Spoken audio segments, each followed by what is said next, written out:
Hi, it's Steve. Today we'd like to show you how to change the stabilizing springs on your top load washer. It's a really easy repair. Let me show you how we do it. Now, to change out these stabilizer springs, we're going to first of all need to pull the washer far enough forward that we can access the back panel. So the first thing we're going to need to do is to disconnect the power. So either pull the washer far enough to unplug it, or locate the electrical panel, turn off the appropriate breaker, or remove the appropriate fuse. Once we've done that, we can start the repair. Now that we have access to the back of the washer, there's a few screws that we need to remove. First will be this little access cover. There's a single screw on the left-hand side of that, and then it hinges to the right, and it's held in place with these two little tabs that fit into those slotted openings. We'll remove that and set it aside. And next we're going to remove the screws at the top of the hinge. These are a 1/4-inch hex head screw, but they are a machine thread as opposed to the one on that cover. So be sure to keep those separate.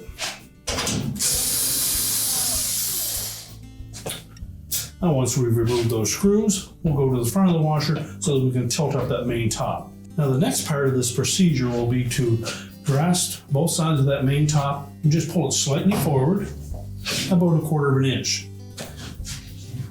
We're going to lift up on it, and it should come up just a little bit. Then we'll push it back, and that will lift it completely. Now we'll need to have that main top and lid in an upright position for the rest of this repair. So either have somebody hold it in place, have it secure enough that you can lean it up against the wall. Now with the main top raised and secured, our next step will be to lift that suspension rod up out of the opening here so that we can remove that ball or socket from the top of it.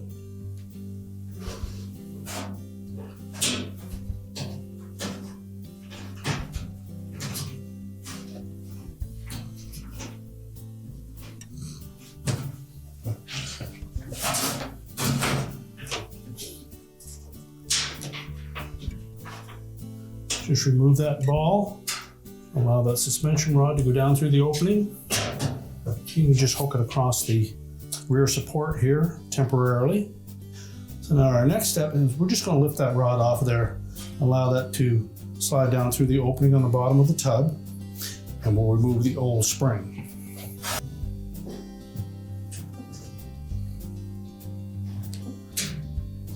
Now we also need to lift the tub cover off of the outer tub on this side.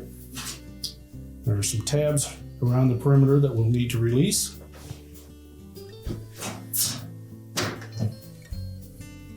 So we'll just release the tab on either side of that little pivot that the spring is attached to. Slide that off. Place the new one on there, and we'll snap that tub cover back down.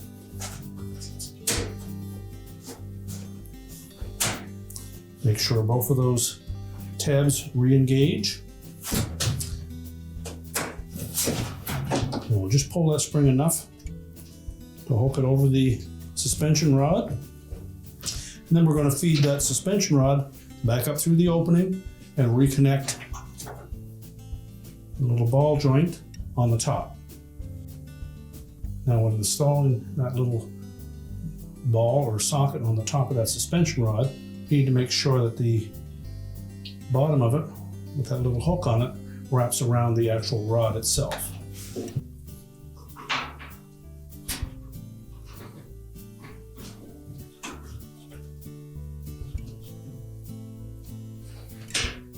Now make sure the top of that suspension rod fits down in flush. Lower it back down into place, and then we can do the second one. Now for the front spring, we'll do the same thing, except we don't have a method to hang that suspension rod on the support bracket, but it's all right to just let it drop down inside. If you found it difficult to lift up on that suspension rod, simply take a pair of locking pliers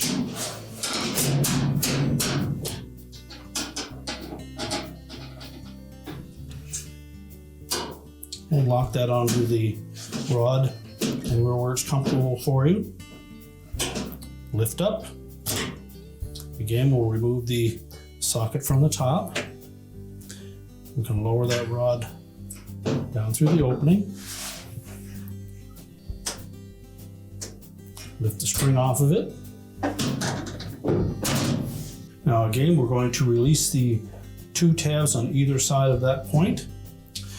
And to aid in releasing those tabs, you can press down on the tub cover from the inside while pulling outwards from the outside to release that.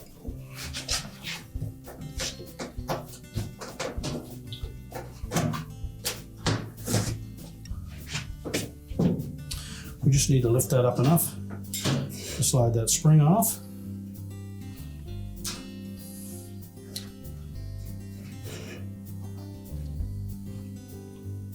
Position the new one in place.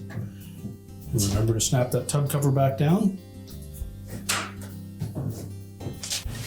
So we'll fit that spring over the suspension rod. Careful not to put any extra tension on that spring.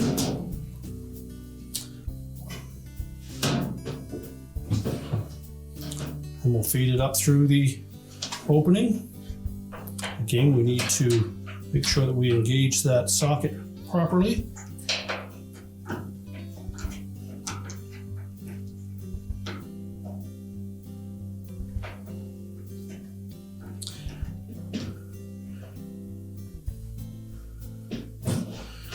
And make sure it sits down flush.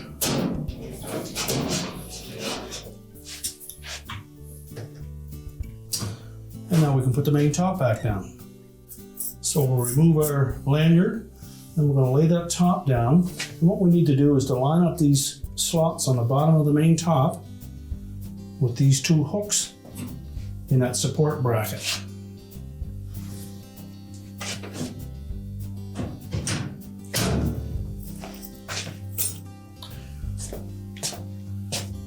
So once that sits down over top of those, there'll be a little bit of a gap. If we pull that top forward, it should drop down until it's pretty much flush with the cabinet. And then we can simply push it back and it should be locked in place. Then we'll go to the back of the washer and reattach the retaining screws. Be sure to pick the machine thread screws for the hinge.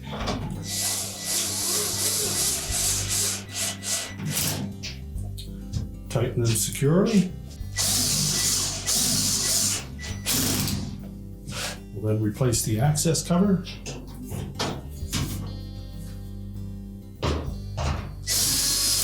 And the retaining screw. And now we're ready to push the washer back into place. Now with the washer pushed back into place, we're ready to reconnect the power, and your repair is complete.